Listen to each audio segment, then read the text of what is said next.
Merhaba, bugün size motifli önlük süveter anlatımı yapacağım. Öncesinde bir tane yapmıştık, tek bir renkle. Burada da farklı renkler kullanarak Afrika menekşesi motifleri hazırladım.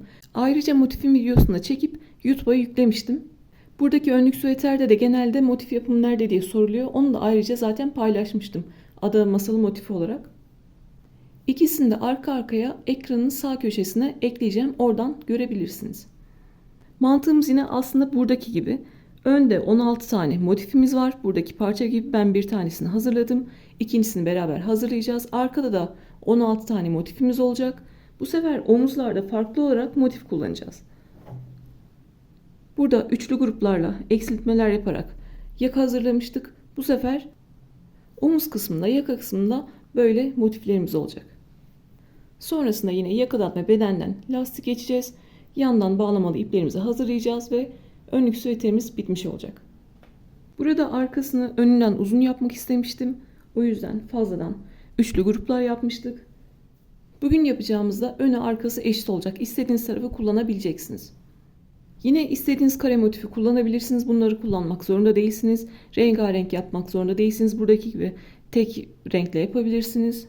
Yine bugün yapacağımızda buradaki gibi arkası uzun şekilde yapabilirsiniz. Onun mantığını da size anlatırım.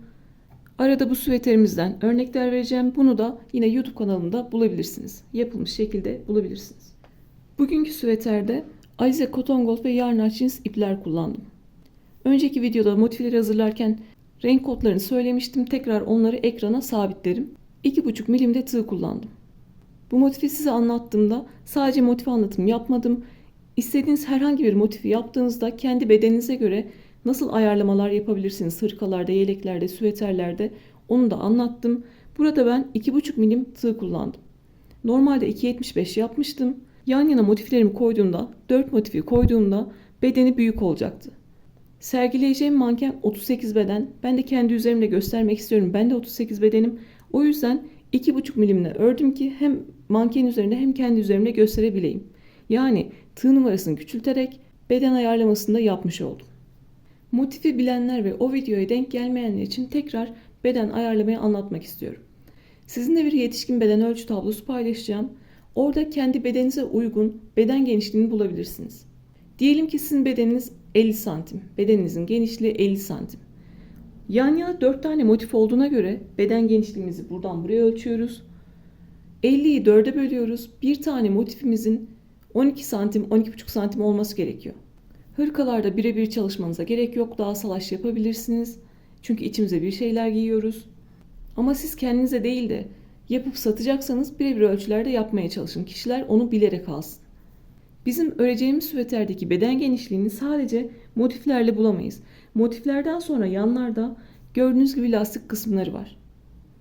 Ben sadece motifleri 12,5 santim yapar ve yan yana koyarsam zaten 50 santim olmuş olur.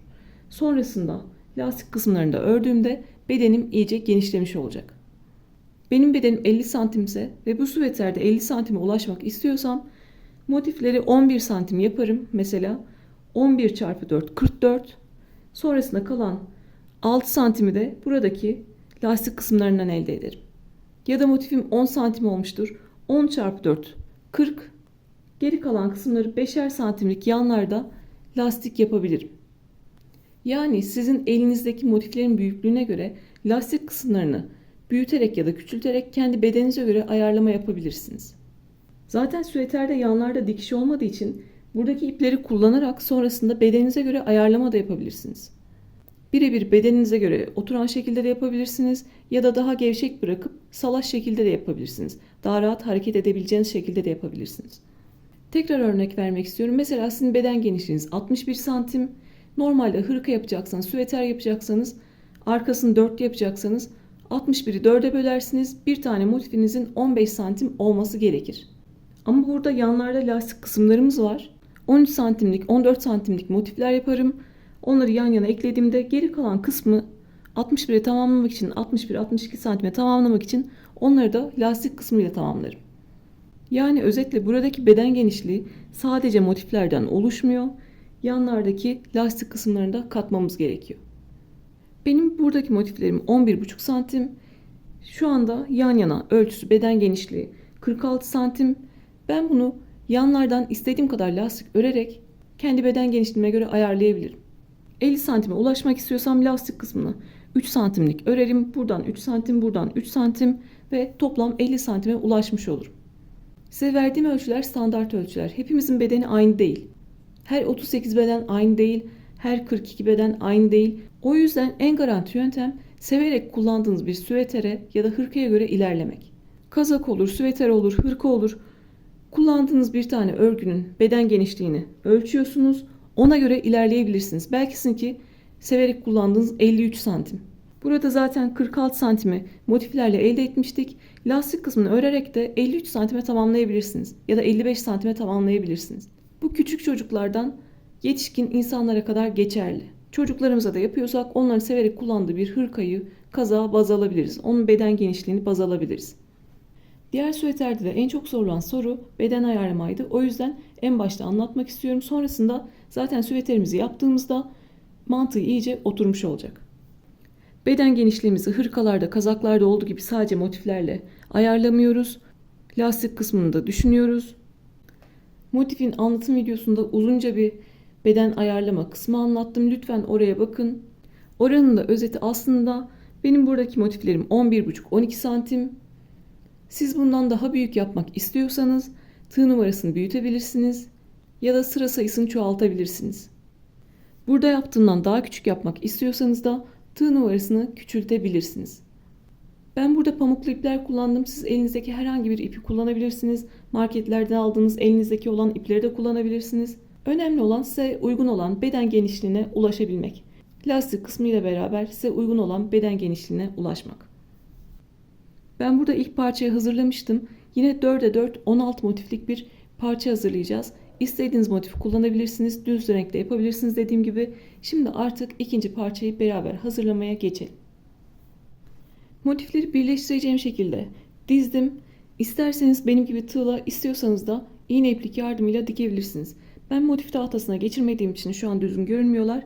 El ütüsüyle düzleştirebilirsiniz. Buradaki köşelerden açıyorum trabzan tepelerini.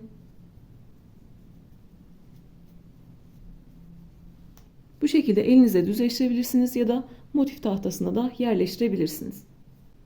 Ben şimdi daha kolay birleştirebilmek için köşelerden açacağım trabzan tepelerini ve sonrasında birleştirmeye başlayacağım.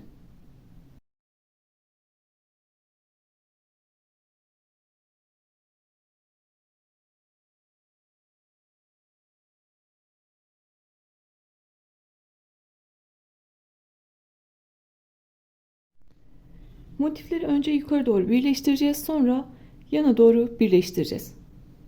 Motifin zemin renginde Alize'nin 62 numarasını kullanmıştım. Açık krem rengini kullanmıştım. Yine onunla birleştirmeye devam ediyorum. Motiflerde olduğu gibi 2,5 milim tığ kullanıyorum.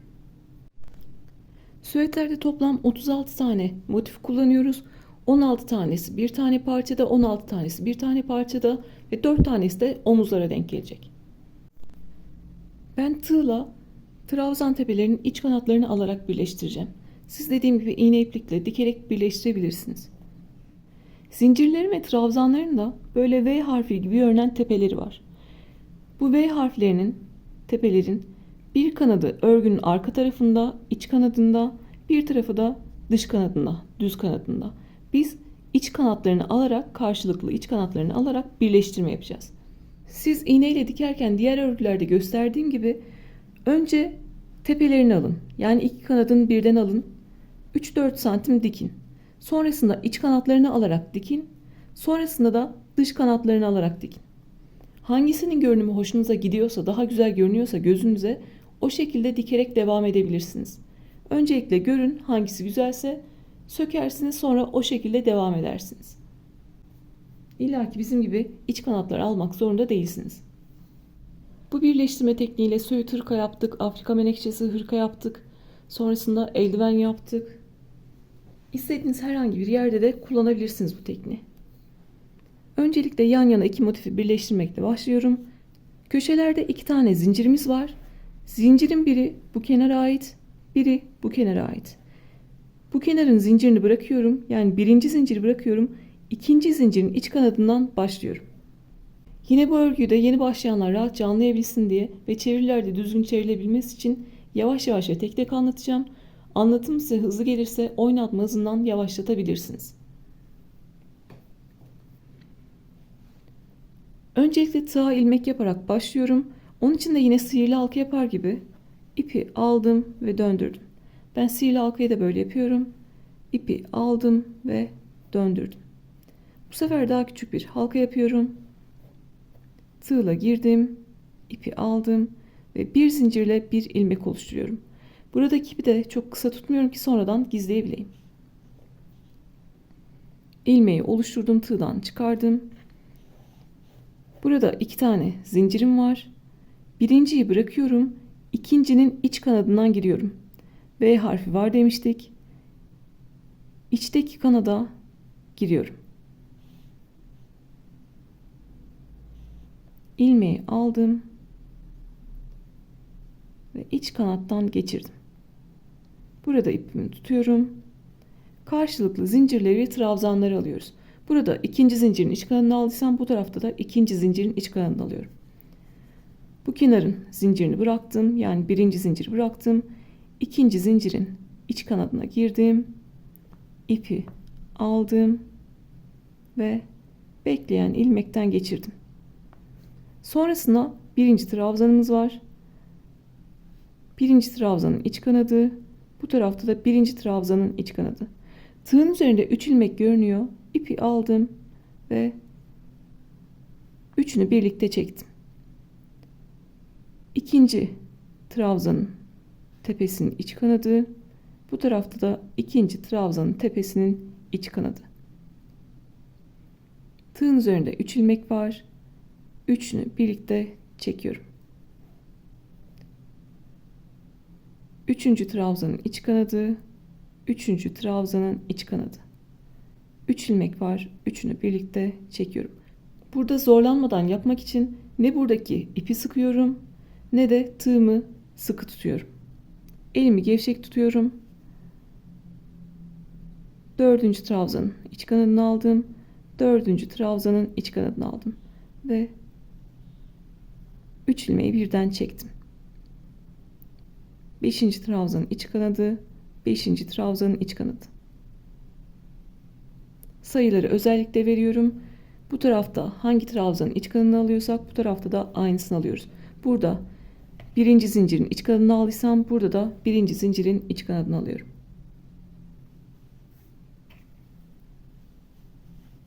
Belki ilk defa denk gelenler olmuştur bu birleştirme tekniğine. O yüzden birkaç tane daha göstermek istiyorum. Sırasıyla sağdakinin iç kanadı, soldakinin iç kanadı. Ve üçünü birlikte çektim. Sağdakinin iç kanadı, soldakinin iç kanadı.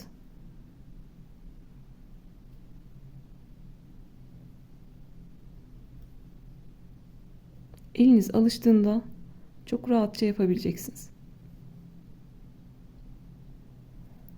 Ne tığ sıkıyorum, ne ipi gergin tutuyorum. Gevşek gevşek birleştiriyorum.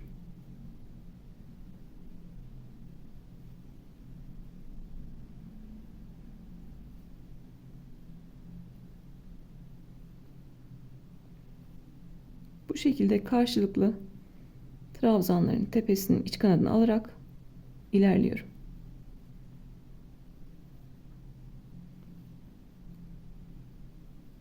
Bu aslında ip koparmadan da birleştirme tekniği. İpimiz arkadan gelmeye devam ediyor. İpimizi koparmıyoruz.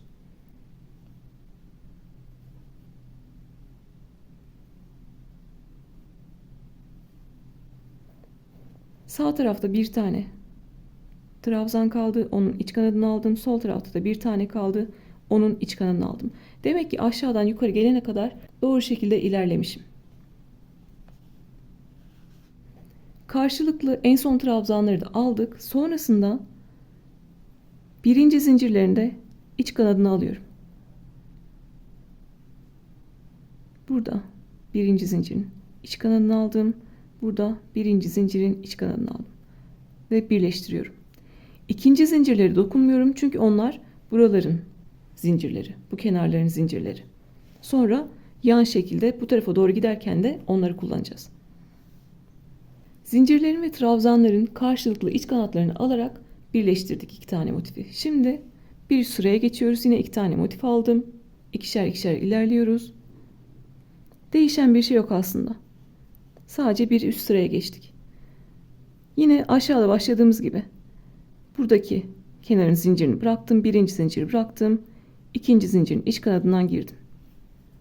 Bu tarafta da ikinci zincirin iç kanadından girdim. Tığın üzerinde 3 ilmek var. Üçünü birlikte çekiyorum. Sonrasında trabzanlarla devam ediyorum. Birinci trabzanın iç kanadı, birinci trabzanın iç kanadı. İlk battığımız yer hep sağdaki oluyor. Sağdakine battım, soldakine battım ve 3 ilmeği birden çektim. Trabzanların karşılıklı gelmesi önemli.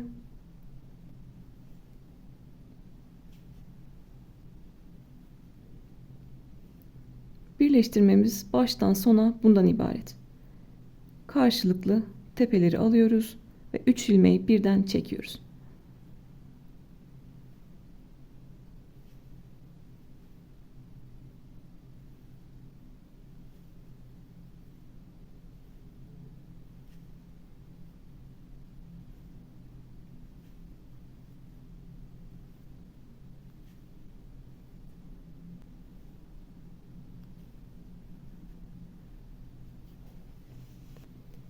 Gördüğünüz gibi bir üst sıraya geçtik. Aynı şekilde yine sıra sonuna kadar devam edeceğim. Karşılıklı birinci zincirleri alacağım ve yine iki tane motifle bir üst sırada devam edeceğim.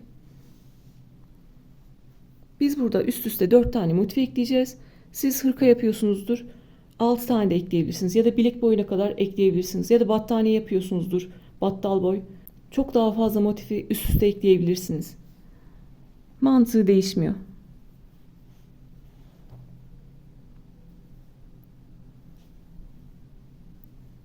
Sıra sonuna kadar devam ediyorum. En son trabzanlardan sonra da birinci zincirlerin iç kanadını alıyorum. İkincilere dokunmuyorum. Ve bir üst sıraya çıkıyorum.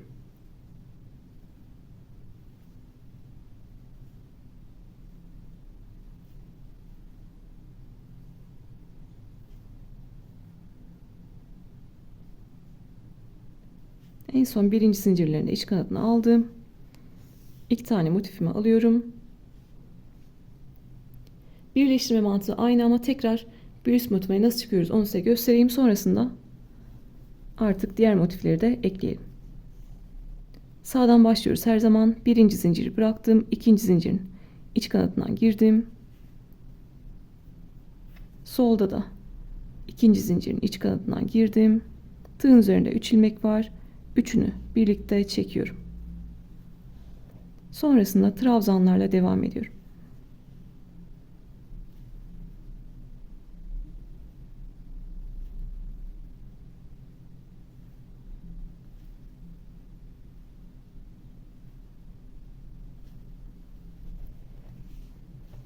Üçüncü sırada da yine sıra sonuna kadar geliyorum. En son birinci zincirlerin iç kanadını alıyorum ve dördüncü sıraya geçiyorum. Buradaki motifleri de birleştirince artık sıra sonunda ipimizi koparacağız. Siz boyunu 4 motifli değil 5 motifli de yapabilirsiniz, 6 motifli de yapabilirsiniz. Siz ne kadar istiyorsanız boyunu ona göre motiflerinizi yaparsınız ve birleştirirsiniz. Sıra sonunda bizim yaptığımız gibi, burada yaptığımız gibi ipinizi koparırsınız. Burada bunları birleştireceğim. 3. sırayı birleştireceğim. 4. sırayı da birleştireyim ve sıra sonunda beraber ipimizi koparalım. Sıra sonuna kadar geldim. En son birinci zincirlerin iç kanadını aldım. Ve artık ekleyeceğim motif olmadığı için yukarı doğru burada bir zincir çekiyorum ve ipimi yeteri kadar bırakıp kesiyorum. Sonrasında o ipleri gizleyeceğiz.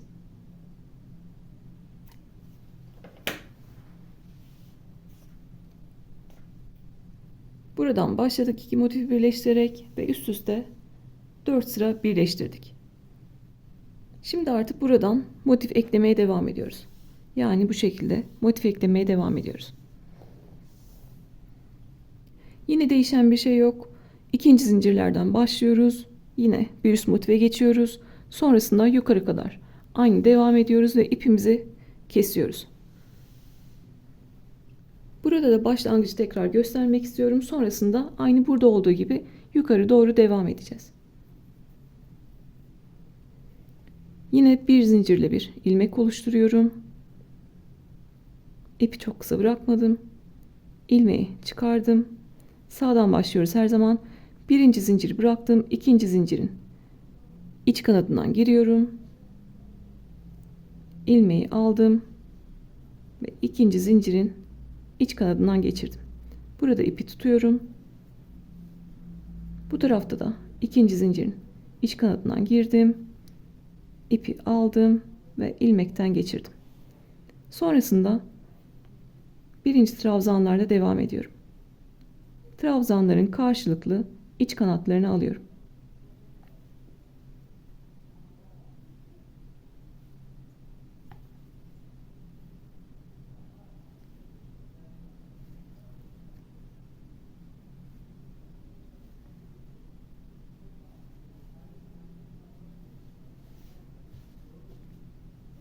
Yine burada olduğu gibi başlangıcımızı yaptık. Sonrası da aynı şekilde devam ediyor. Başlangıçta ikinci zincirlerin iç kanadını alıyoruz. Biterken birinci zincirlerin iç kanadıyla bitiyoruz. Başlarken bir sıraya başlarken ikinci zincirlerin iç kanadı, biterken birinci zincirlerin iç kanadı. Bu şekilde yukarı kadar yine aynı devam ediyoruz. Ve burada bir zincir çekip en son birinci zincirleri de aldıktan sonra bir zincir çekip ipimizi koparıyoruz.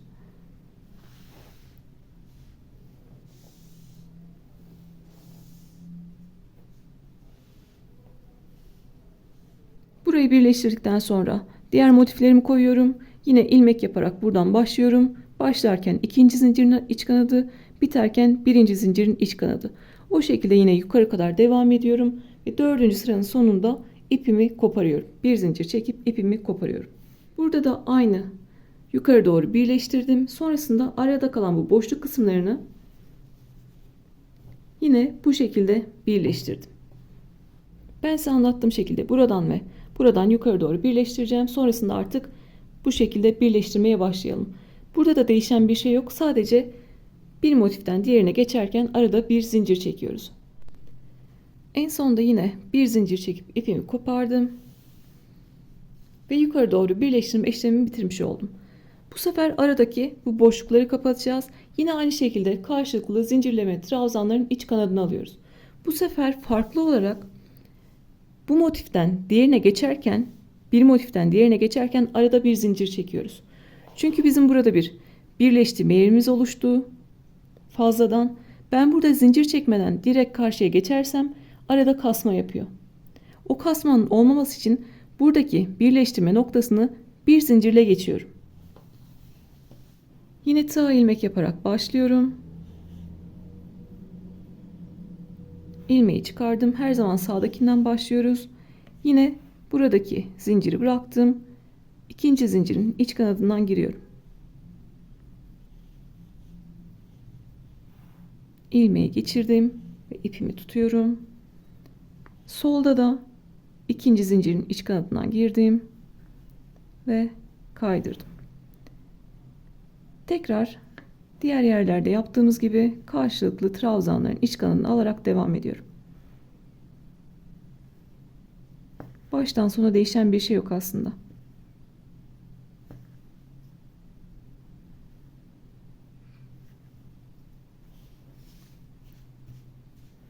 Bu şekilde ikinci zincirlerle başladım. Yine aynı birinci zincirlerde motif birleştirmesini bitiriyoruz ve arada bir zincir çekiyoruz. Sıra sonuna kadar gelelim. En son birinci zincirlerinde iç kanadını alalım ve beraber bir üst motife geçelim. En son birinci zincirlerin iç kanadını aldım. Buradaki birleştirme noktasını geçmek için arada bir tane zincir çekiyorum. Bir zincir çektim.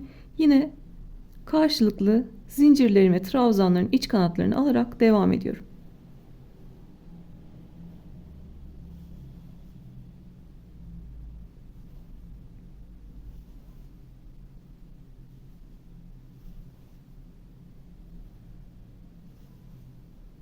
Buradaki birleştirme yerine bir zincirle geçtik ve yukarı doğru devam ediyoruz. Ben burada zincir çekmesem de Burada en son birinci zincirlerin iç kanını alıp burada direkt diğer motife geçseydim arada bir kasma olacaktı. O kasmanın yapmaması için bir zincirle geçiyoruz. Aradaki boşlukları kapatmada tek fark bu. Arada sadece bir motiften diğerine geçerken bir tane zincir çekiyoruz. Yine aynı şekilde devam ediyorum. En son birinci zincirlerin iç kanadını aldım. Bir zincir çektim ve bir üst motife geçtim.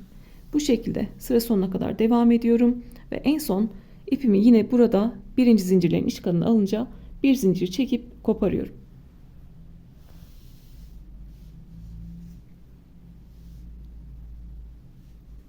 Sonra yine tığ ilmek yapıyorum. İkinci zincirlerin iç kanatlarından başlıyorum.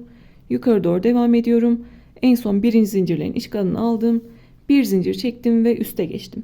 Bu şekilde yine bütün parçaları aradaki boşlukları kapatıyoruz. Ve buradaki gibi tek parçaya ulaşmış oluyoruz. Birleştirilmiş şekilde de böyle görünüyor. Gördüğünüz gibi arada bir zincir çekmişim. Bu parçayı da bir bütün şeklinde birleştirelim ve artık süveterimizi oluşturmaya başlayalım. Sonrasında çünkü süveteri oluşturacağız. Yaka kısmını öreceğiz. Lastik kısmını öreceğiz. O yüzden daha çok işimiz var. Bu birleştirme işini bitirelim ve artık süveteri oluşturmaya başlayalım. İki tane parçamızı da hazırladık. İki parçamız da 16 tane motiften oluşuyor. Sonrasında artık omuz motiflerini birleştirmeye geçeceğiz. Omuzlar için de 4 tane motif kullanıyoruz. Toplam 36 tane motifimiz var süveterimizde. Yine size gösterdiğim gibi aşağıdan yukarı motiflerimizi birleştiriyoruz. Yine bir zincirle bir ilmek oluşturuyorum. Sağ taraftaki motifte ikinci zincirin iç kanadından girdim ve ilmeğimi aldım. Sol tarafta da ikinci zincirin iç kanadından girdim ve kaydırmayla birleştirdim. Yine sırasıyla trabzanlarla devam ediyorum. Sıra sonuna kadar en son birinci zincirlerinde iç kanadını alıyorum ve bir zincir çekip ipimi koparıyorum.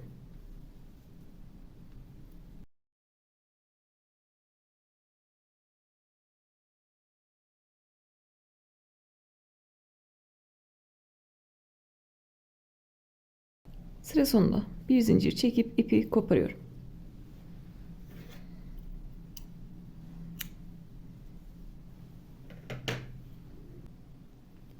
Burada gösterdiğim gibi burayı da iki motifte birleştiriyoruz. Sonra bu iki motifte birbirine birleştiriyoruz.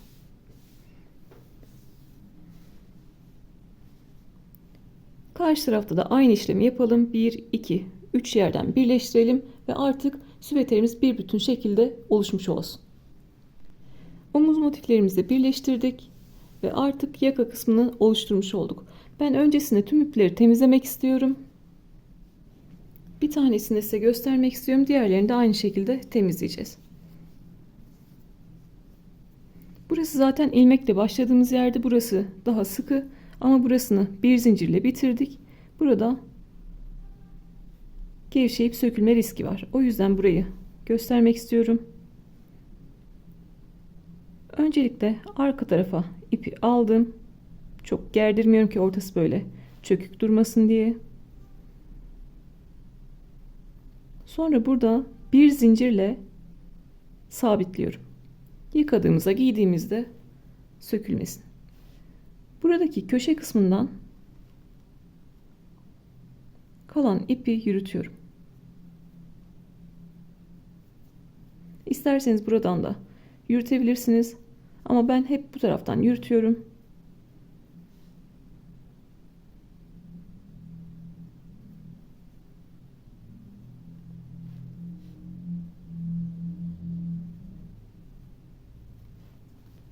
Sonrasında dışarıda kalan ipi kesiyorum. Buradan gizlediğimde kabarık bir görüntü oluyor. Sonradan ucu da çıkabiliyor. Burada köşede daha düzgün saklayabiliyorum. Hem de sonrasında mecbur kalır da sökmek zorunda kalırsam buradan çekip almak daha kolay ve sonrasında rahatça sökebiliyorum.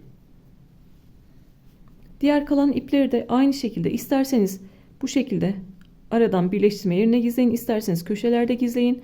Bütün ipleri temizliyorum ve sonrasında artık lastik örmeye başlıyoruz. Süveterin yapımını telefonumun kapasitesi gereği 2 bölüm halinde paylaşacağım. Bu bölümde beden ayarlamasını anlattım. Motifleri birleştirdik. Omuz motiflerini de ekledikten sonra bir bütün şeklinde süveterimiz oluşmuş oldu. Artık yakadan ve bedenden lastik geçeceğiz. Yan bağlarını yapacağız. Ve süveterimiz artık bitmiş olacak. Bir dahaki bölümde lastik kısmında görüşmek üzere. Kendinize iyi bakın.